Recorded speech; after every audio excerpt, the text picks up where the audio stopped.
Yasco shirts and trousers வழங்கும் A Day with Vanathi Srinivasan MLA, co-presented by Thanvi boutique, queen of handlooms. Yasco shirts, trousers and dhotis.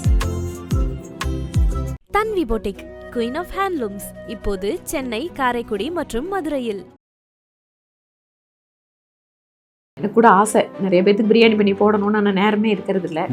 அப்பப்போ வீட்டில் பண்ணுவேன். பசங்க கேட்பாங்க, வீட்டில் இருந்தால் பிரியாணி பண்ண கொடுங்கன்னு. சமீப காலமாக பிஜேபி மேலே வைக்கப்படுற குற்றச்சாட்டு வந்து ஒரு மனிதன் சாப்பிட்ற ஃபுட்டையும் பிஜேபி தான் தீர்மானிக்கணும் அப்படின்ற மாதிரி ஒரு குற்றச்சாட்டு வைக்கப்படுது. அதை பற்றி நீங்கள் என்ன நினைக்கிறீங்க? சுத்தமாக ஆதாரம் இல்லாத குற்றச்சாட்டு. நான் அதை ஒத்துக்கவே மாட்டேன். ஏன்னா என்ன சாப்பிடணும் அப்படிங்கிறத பிஜேபி எங்கேயும் சொல்லலை, என்ன சாப்பிடக்கூடாதுன்னு சொல்லலை. எதை சாப்பிட்றதுலையும் பிரச்சனை இல்லை, எதை சாப்பிடலையும் பிரச்சனை இல்லை, சாப்பிட்றதுல மட்டும் பிரச்சனை. நான்வெஜ் சாப்பிட்றதே வந்து இந்துக்களுக்கு விரோதமானதுன்ற மாதிரி இப்போ திருப்பரங்குன்றம் இஷ்யூல இருந்து அந்த மாதிரி ஒரு பிரச்சனை. இப்போ மீனாட்சி அம்மன் பக்கத்தில் ஒருத்தர் பூசாரி தான் ஆடு உரிச்சிருக்காரு, அது ஒரு இஷ்யூ ஆகப்பட்டது. குற்றச்சாட்டுகளுக்கு நீங்க வந்து ஒரு 19 பாத்தீங்கன்னு வச்சுக்கோங்களேன், திருப்பரங்குன்றத்துல நீ மேல போய் நான் நான்வெஜ் சாப்பிடுவேன், இல்ல அங்க ஆடு வெட்டுவேன், கோழி வெட்டுவேங்கிறது என்ன, அது ஒரு இஷ்யூ. ரெண்டாவது, அங்க பக்கத்துல கோயில் இருக்குது, முருகர் கோயில்ல வழக்கமா அங்க நான்வெஜ் பண்றது இல்ல. நீங்க இதுவே வந்து பாண்டி கோயிலுக்கு பக்கத்துல இன்னொரு இடத்துல கடை வெட்டுங்க, வாங்க எல்லாம் சேர்ந்தே வெட்டலாம். மேடம், காலையிலேருந்து கிளம்புனீங்கன்னா எப்படியும் டூர் அடிக்கடி வெளியூர் பயணங்கள் இப்படியே தான் இருக்கும். எப்படி உங்கள் உணவு பழக்கம், டயட்டை எப்படி நீங்கள் மெயின்டைன் பண்ணுறீங்க? என்ன மாதிரியான சாப்பாடுகளை ப்ரிஃபர் பண்ணுவீங்க, வீட்டில் வெளியே? கரெக்ட். இப்போ நான் ஆல் இண்டியா பிரசிடென்ட் ஆனதுக்கப்புறம் எனக்கு எப்பவுமே இந்த லோக்கல் ஃபுட்டை வந்து டேஸ்ட் பண்ணுறது ரொம்ப பிடிக்கும். எந்த ஊருக்கு போனாலும் ட்ராவல் பண்ணும்போது அந்த ஊரோட லோக்கல் ஃபுட் என்னன்னு சொல்லிட்டு, அது ரொம்ப சாப்பிடணும் இல்லையோ, நம்மளுக்கு அது பிடிக்குதோ இல்லையோ, ஐ மீன் இந்த சென்ஸ் அந்த டேஸ்ட் எப்படி இருக்குமோ, பட் நான் ட்ரை பண்ணணும்னு விரும்புவேன். அதனால எனக்குமே வந்து மகளிர் அணி அப்படிங்கிறதால பெண்கள் வந்து அதை வந்து ரொம்ப ஆர்வமா சொல்லுவாங்க, நாங்க வீட்டுல இதை பண்ணோம் அதை பண்ணோம் அப்படின்னு சொல்லி நிறைய தடவை அந்த ப்ரோக்ராம்லயே வந்து வீட்டுல போய் சாப்பிட்ற மாதிரி ஏற்பாடு பண்ணுவோம். இப்ப பீகார்னா காலையில வந்து அவல், தயிர், சக்கரை இதை போட்டு சாப்பிடுவாங்க. மதியம் வந்து கோதுமை மாவு நல்லா உருண்டை பண்ணி நெருப்புல போட்டு லிட்டி சோக்குன்னு பண்ணுவாங்க. பூர்வாஞ்சல் உணவுங்கிறது தனி, பெங்கால் வேற, மணிப்பூர் வேற. இந்த மாதிரி ஒவ்வொரு ஊர்லயும் உணவு கலாச்சாரம். குஜராத் போனீங்கன்னா கொஞ்சம் சுகர் எல்லாத்துலயும் இருக்கும், இந்த மாதிரி டேப்லா அப்படின்னு எல்லாம் இருக்கும். ஸோ மகாராஷ்டிராவில் போனீங்கன்னா பூரன் போலி, நம்ம ஊரோட அந்த போலி தான், பட் கொஞ்சம் நல்ல பெரிய சைஸில் தருவாங்க. இந்த மாதிரி ஒவ்வொரு ஊருக்கும், நம்ம நாடு தாங்க, ஒவ்வொரு 50 கிலோமீட்டருக்கும் ஒரு விதமான உணவு இந்த மாதிரி பார்க்க முடியும். அதனால அதை ரொம்ப விரும்பி நான் வெளியூரில் சாப்பிடுவேன். தொகுதியில் இருந்தேன்னு சொன்னால் காலையில் எப்போவுமே ரொம்ப சிம்பிளாக வந்து கொஞ்சம் ட்ரை ஃப்ரூட்ஸை வந்து ஊற வச்சு, கொஞ்சம் பழங்க, கொஞ்சம் எக்கு இந்த மாதிரி எடுத்துக்குவேன். சில சமயம் ரொம்ப ரேராக இட்லி, தோசை அந்த மாதிரி எடுத்துக்கிறது உண்டு. ரேரான இல்லை, ஒரு வாரத்தில் 2 நாள் அப்படி கொஞ்சம் மாதிரி மிக்ஸ் பண்ணி. மத்தியானம் வந்து வெஜ்ஜு அப்படின்னா நிறைய காய்கறியோட ரொட்டி, ஒரு ரொட்டி, கொஞ்சம் ரைஸு, கொஞ்சம் கேர்டு இந்த மாதிரி வச்சு சாப்பிடுவேன். அதனால் நிறைய பேர் எங்கிட்ட கேட்பாங்க, எப்படி இவ்வளோ ட்ராவல் பண்ணி சமாளிக்கிறீங்க அப்படின்னு. எங்கே போனாலுமே சிம்பிள் ஃபுட்டு, அதுலேயும் குறிப்பாக வீட்டிலேருந்து செஞ்சு வந்ததுன்னா ரொம்பவே பிடிக்கும். அதனால் அப்படியே மேனேஜ் பண்ணிக்கிறேன். தொகுதியில் இருந்தேன்னு சொன்னால் எங்கே போகிறனோ அப்படி இருக்கும். இல்லைன்னா ஒரு குறிப்பிட்ட ஏரியாவுக்கு போனோன்னா சரி அங்கே வந்து சாப்பிட்றமே, இல்லை வீட்டில் இருந்தேன்னா வீட்டில் குக்குக்கிட்ட சொல்லிட்டு வருவேன் எனக்கு என்ன வேணும் அப்படின்னு சொல்லிட்டு. அந்த மாதிரி ரொம்ப, அதாவது என்ன சொல்கிறது, ஃபுட்டியும் கிடையாது, அதே சமயம் இல்லை இருக்கிறத போதும் அப்படின்னு இல்லை. ரொம்ப ஒவ்வொரு நாளும் ஒரு மாதிரி ஒரு வெஜ்ஜு, ரொம்ப சிம்பிளாக ஒரு பருப்பு, ஒரு காய்கறி இப்படி வச்சு சாப்பிட்டா எனக்கு போதும். டின்னரை பொறுத்தவரை மேடம், டின்னர் வந்துங்க கொஞ்ச நாளாக வந்து நான் ஒரு 7க்கு முன்னாடி முடிச்சிடுறேன். ஸோ அது வந்து சில சமயம் ட்ராவல் பண்ணிட்டு இருந்தேன்னு சொன்னால் கொஞ்சம் பழங்க மட்டும் நைட் எடுத்துக்குவேன், ரொம்ப பசிச்சுது அப்படின்னு சொன்னால். ஸோ இந்த மாதிரி இல்லை கொஞ்சம் சீக்கிரமாக சாப்பிட்ற மாதிரி இருக்குது, லஞ்ச் கொஞ்சம் வெளியே முடிச்சிட்டேன்னா ஒரு 6 மணிக்கு 2 சப்பாத்தி, கொஞ்சம் தோசை இந்த மாதிரி சாப்பிட்ருவேன். ஸோ இவ்வளவுதான் டின்னர். பெரும்பாலும் ஹோட்டல் ஃபுட்டு அடிக்கடி வெளியே சாப்பிட்ற மாதிரியான சந்தர்ப்பங்கள் வரும், நிறைய வருங்க, நிறைய டிராவல். நம்ம ஹோட்டலில் தான் தங்குறோம். உடம்பு பழகிருச்சா? பழகிடுச்சுன்னு சொல்றதுல நான் அந்த மாதிரி சூஸ் பண்ணிக்குவேன். அதிகமாக ஆயில் இல்லாத மாதிரி, ஸ்பைசி இல்லாத மாதிரி. நம்ம மத்தியானம் வந்து ஒரு ரொட்டி, ஒரு தயிர், ஒரு தால், வெஜிடபிள் போதும்.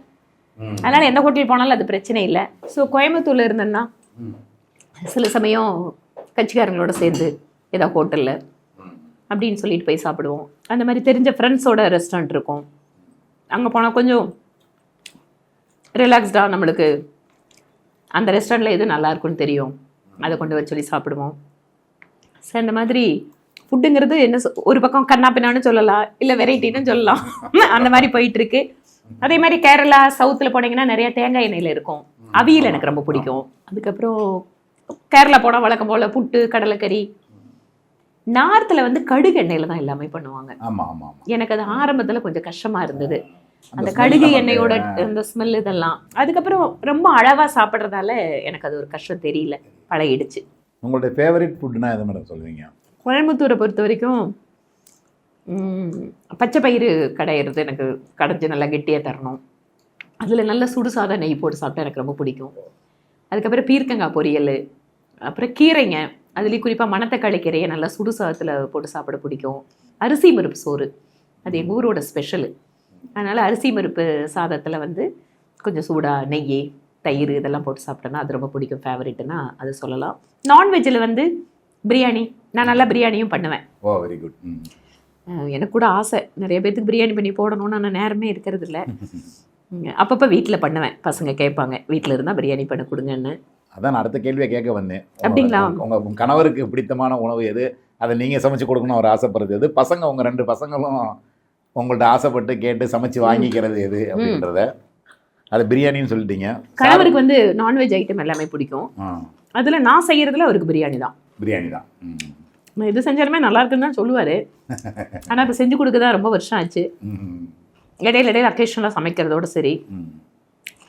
அதுக்கப்புறம் நான்வெஜ்ஜில் வந்துட்டு எனக்கு மட்டன் குழம்பு, அதில் கூட மட்டன் குழம்புல எங்கள் ஊர் பக்கத்தில் தேங்காய் போடுவோம்.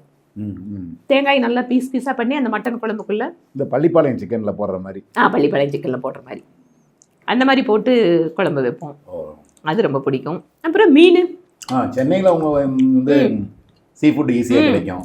அங்கே வந்து எனக்கு நண்டு, இறால், அந்த நண்டு குழம்பு எனக்கு ரொம்ப பிடிக்கும். அதே மாதிரி எறா தொக்கு அது ரொம்ப விரும்பி சாப்பிடுவேன். ஆனால் சமீப காலமாக பிஜேபி மேலே வைக்கப்படுற குற்றச்சாட்டு வந்து ஃபுட், ஒரு மனிதன் சாப்பிட்ற ஃபுட்டையும் பிஜேபி தான் தீர்மானிக்கணும் அப்படின்ற மாதிரி ஒரு குற்றச்சாட்டு வைக்கப்படுது. அதை பற்றி நீங்கள் என்ன நினைக்கிறீங்க? சுத்தமாக ஆதாரம் இல்லாத குற்றச்சாட்டு. நான் அதை ஒத்துக்கவே மாட்டேன். ஏன்னா என்ன சாப்பிடணும் அப்படிங்கிறத பிஜேபி எங்கேயும் சொல்லலை, என்ன சாப்பிடக்கூடாதுன்னே சொல்லலை. ஆனால் எதுக்காக இந்த விமர்சனத்துக்குள்ளே கொண்டு வராங்க? அங்கங்கே ஒரு சிலர், இப்போ யாராவது ஒரு எம்பியோ இல்லை யாராவது ஒருத்தங்களோ அவங்களுக்கு பிடிச்சிருக்கு பிடிக்கலன்னா அவங்க கருத்து சொல்கிறாங்க. அது பிஜேபியோட கருத்து கிடையாது. இன்றைக்கும் பிஜேபியோட மீட்டிங்கில் வந்து நாங்கள் நான்வெஜ் போடுறோம். ஒரு காலத்தில் வந்து நீங்கள் நான்வெஜ் வந்து பிஜேபி மீட்டிங்கில் பார்க்க முடியாது. இன்றைக்கி வந்து நான்வெஜ் அப்படிங்கிறது வந்து ரொம்ப சர்வசாதாரணமாக இருக்குது. எங்களோட மீட்டிங்கில் தனியாக நான்வெஜ் கவுண்டர் இருக்குது, சாப்பிட்றாங்க, நாங்கள் சாப்பிட்றோம், கொடுக்குறோம். நான் மயிலாப்பூரில் எலெக்ஷன் நிற்கும் போதே பிரியாணி போட்டேன். அதனால் இதெல்லாம் ஒரு பெரிய ஒரு விஷயம்லாம் இல்லை. ஆனால் எப்படியோ ஒரு விதமான விமர்சனங்களை வந்து பிஜேபி ஃபுட்டில் தலையிடுறாங்க. எந்த ஃபுட்டில் யாரும் தலையிடலை. நீங்கள் நார்த் ஈஸ்ட் போயிட்டீங்கன்னு சொன்னால் நார்த் ஈஸ்ட் மக்கள் ட்ரைபல் மக்கள், அவங்களோட ஃபுட் கல்ச்சரே வேற. அங்கேயும் பிஜேபி கவர்மெண்ட் இருக்குது, அங்கே எந்த சிக்கலும் இல்லையே. அங்க நாங்களாம் தவளை மண்புழுலாம் சாப்பிடுறாங்க, அது எனக்கு தெரியாது. பட் நான் சொல்றேன், எதை சாப்பிடுறதுலயும் பிரச்சனை இல்லை, எதை சாப்பிடலையும் மாட்டுக்கறி சாப்பிடறதுல மட்டும் பிரச்சனை இருக்கு. ஏன்னா நீங்க வந்து ஒரு சிலர்னு சொல்றீங்க, சில இடங்களில் தாக்கப்படுகிறார்கள், அந்த விற்பனை செய்யறவங்க தாக்கப்படுறாங்க, கொண்டு போறவங்க தாக்கப்படுறாங்க, அந்த மாதிரி குற்றச்சாட்டு. இப்ப இன்னும் போக போக அதை வந்து நான் ஒத்துக்க மாட்டேங்க. ஏன்னா நீங்க வந்து மாடுகளை வந்து வெட்டுறது, பசுவதை தடை சட்டங்கிறது ஒரு சில ஸ்டேட்டுகள்ல அமல் இருக்கு. ஓகே, ஒரு சில ஸ்டேட்டுகள்ல அமல் இல்லை. அதனால ஃபுட்டுங்கிறது முழுக்க முழுக்க அது தனிப்பட்ட சாய்ஸ். அதுல யாராவது தாக்குதல் பண்றாங்க, அதுக்கு வந்து பிஜேபி காரணமா இருக்க முடியாது. சட்டத்திற்கு உட்பட்டு அவங்க மேல நடவடிக்கை எடுக்கணும்னா பிஜேபி எடுக்குது. அதனால முற்றிலும் வந்து அதுக்கும் பிஜேபிக்கு எந்த சம்மந்தம் கிடையாது. எங்க பிளேட்ல என்ன எடுக்கணுங்கிறத நாம தான் முடிவு பண்றோம். அதனால இது வந்து ஒரு கற்பனையா, நான் அதை கற்பனை அப்படின்னு சொல்றதை விட அது சம்மந்தமே இல்லாம அதை வந்து அந்த குற்றச்சாட்டை வந்து எங்க மேல வைக்கிறாங்க. ஸோ அதனால இருந்தாங்க, இது மலேசியன் சிக்கன் நல்லா இருக்கும். இல்லை மேடம், இப்போ சமீப காலமாக பார்த்தீங்கன்னா நான்வெஜ் சாப்பிட்றதே வந்து ஹிந்துக்களுக்கு விரோதமானதுன்ற மாதிரி இப்போ திருப்பரங்குன்றம் இஷ்யூலேருந்து அந்த மாதிரி ஒரு பிரச்சனை. இப்போ மீனாட்சி அம்மன் கோயில் பக்கத்தில் ஒருத்தர் ஒரு பூசாரி தான் ஆடு உரிச்சிருக்காரு, அது ஒரு இஷ்யூ ஆகப்பட்டது.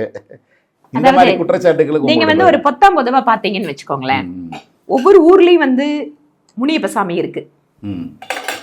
கடா வெட்டுறதுங்கிறது ரொம்ப காமன். ஆமா, மதுரை பாண்டி கோயில்ல ஆயிரக்கணக்கான கடை ஒவ்வொரு நாளும் வெட்டுறோம். அங்க சாப்பிட்றவங்க எல்லாம் என்ன ஹிந்துக்கள் இல்லையா, இல்ல அது ஹிந்து சாமி இல்லையா? அப்படி இல்லை. நாம வந்து இப்போ வந்து ஒரு கோயில கடா வெட்டுறோம்னா அந்த கோயில எல்லாரும் எண்ணி சாப்பிட்றவங்க வருவாங்க, சாப்பிடுவோம், சாமிக்கே கடா வெட்டுவோம், என்ன வேணா கோழி வெட்டுவோம், எல்லாம் பண்றோம். ஆனா சில நேரங்கள்ல நம்ம வீட்லயே பார்த்துட்டீங்கன்னு சொன்னா, இல்லைங்க கோயிலுக்கு போறோம் அதனால நான்வெஜ் பண்ணல. இந்த ரெண்டு இருக்கு. இதை வந்து நீங்க முரண்பாடா பாக்குறத விட ரெண்டுக்கும் தனித்தனி ஒரு ப்ராக்டிஸ் இருக்கு, ஒரு செட் ஆஃப் ரூல்ஸ் இருக்குது, அதை ஃபாலோ பண்ணுது இந்துயிசம், அவ்வளவுதான். அதனால இப்ப கோயில்ல வந்து ஒரு விசேஷம் இருக்குது, அங்க விரதம் இருந்து காப்பு கட்டி போறவங்க இருக்காங்க. நீங்க 7 நாள் திருவிழா முடிஞ்சதுக்கு அப்புறம் 8வது நாள் கெடா வெட்டுறதும் அங்கதான். அந்த 7 நாள் ஏன் பண்றது இல்ல? அது ஒரு விரதம். இது இப்படிதான் பார்க்கணுமே தவிர, திருப்பரங்குன்றத்துல நீ மேல போய் நான் நான்வெஜ் சாப்பிடுவேன், இல்ல அங்க ஆடு வெட்டுவேன், கோழி வெட்டுவேங்கிறது என்ன? அது ஒரு இஷ்யூ. 2வது, அங்க பக்கத்துல கோயில் இருக்குது, முருகர் கோயில்ல வழக்கமா அங்க நான்வெஜ் பண்றது இல்ல. நீங்க இதுவே வந்து பாண்டி கோயிலுக்கு பக்கத்துல இன்னொரு இடத்துல கடா வெட்டுங்க, வாங்க எல்லாம் சேர்ந்தே வெட்டலாம். சோ என்ன ஒரு ரூல்ஸ் இருக்குதோ அதை வந்து வேணுன்னே வந்து அது ஒரு மத பிரச்சனைக்காக பண்ணக்கூடாதுன்னு நாங்க சொல்றோம். 1. 2வது, திருப்பரங்குன்ற மலையவே வந்து பேரை மாத்துறது அப்படிங்கிறது எப்படி சாத்தியம்? அது இதுவெல்லாம் வந்து ஒரு தவறான விஷயம். அப்ப வந்து இதுக்காக பிஜேபி குரல் கொடுக்குது. மற்ற அரசியல் கட்சிகள் இதை பத்தி கண்டுக்கிறது இல்லை. கோயிலோ இல்ல இந்த மாதிரி பிரச்சனைகள் வரும்போது மற்ற எந்த அரசியல் கட்சியும் பேச மாட்டேங்கிறாங்க, நாங்க பேசுறோம். ஆனா அதனால எங்களை வந்து மதவாத சக்திகள்னு சொல்றாங்க. ஆனா இது பேசுறது யாரு?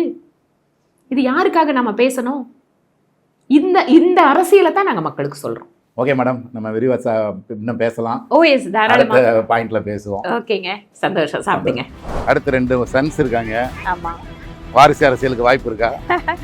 அவங்களுக்கு யாருக்கு விருப்பம் இருக்கோ அவங்களுக்கு அரசியலுக்கு வரட்டும். ஏன்னா ஒரு குடும்பத்துல வந்து அரசியல்ல யாரோ இருக்கிறவங்கிற காரணத்துக்காகவே குழந்தைங்களுக்கு அரசியல் ஆர்வம் இருந்தா வரக்கூடாதுன்னு சொல்ல முடியாது, இல்லாதவங்கள திணிக்கவும் கூடாது. Yasco shirts, trousers and dhotis. Tanvi boutique, queen of handlooms இப்போது சென்னை, காரைக்குடி மற்றும் மதுரையில்.